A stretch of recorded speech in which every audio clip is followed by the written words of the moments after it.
So here's the thing I used to do an exercise for my thinking partner that is not me. I used to say, okay, I give you 5 minutes, you can think all you want, go. 5 minutes later, I'll be like, all right, listen, now we're going to focus on one thing and one thing all day.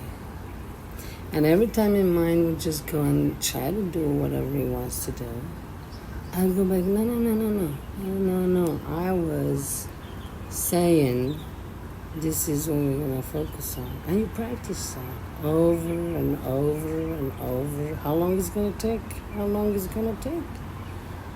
I don't know. You know. You don't know either until you try. So go try.